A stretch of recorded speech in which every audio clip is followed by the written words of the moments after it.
अकोला महानगरपालिकेचे निकाल जाहीर होताच शहरामधील अकोट फैल भागामध्ये मोठा राडा झाला।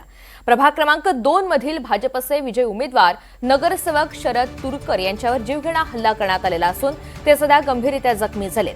हल्ल्यामध्ये अवजारं वापरण्यात आल्याची माहिती मिळते। या घटनेनंतर परिसरामध्ये मोठ्या प्रमाणात दगडफेक आणि वाहनांची तोडफोड सुद्धा करण्यात आली। परिस्थिती चिघळल्यामुळे पोलिसांनी लाठीचार्ज केला। परिसरामध्ये आरसीपीची टीम सुद्धा तैनात करण्यात आलेली होती। सध्या परिसरामध्ये तणावपूर्व शांतता असून पोलिसांची धरपकड आणि पुढील तपास सुरू आहे। या सगळ्या घटनेनंतर पोलिसांनी नेमकी काय माहिती दिली आहे पाहूयात। एक जिंकला होता, एक पडला होता, तर त्यामुळे त्यांचा काही वाद झाला आणि ते जे हरला होता त्यांनी त्यांचं काही मारण केली, तर त्यामुळे काही लोक जमले होते।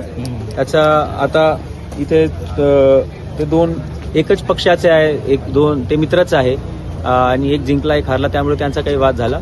त्यामुळे जे दोन गट आहे एकच पक्षाचे ते आपसात आले होते आणि नंतर त्यांनी ज्यांची काही मारण झाली आहे ते आता सध्या स्टेबल आहे, काही जास्त अडचण नाही आहे। आमचा पोलीस बंदोबस्त तैनात आहे आणि यांची मागणी आहे की त्यांच्यावर म्हणजे जे काही झालेलं आहे त्याच्यावर कारवाई झाली पाहिजे। तर आम्ही जे काही कायदेशीर प्रक्रिया आहे FIR ची आणि नंतरची जे कायदेशीर प्रक्रिया आहे ते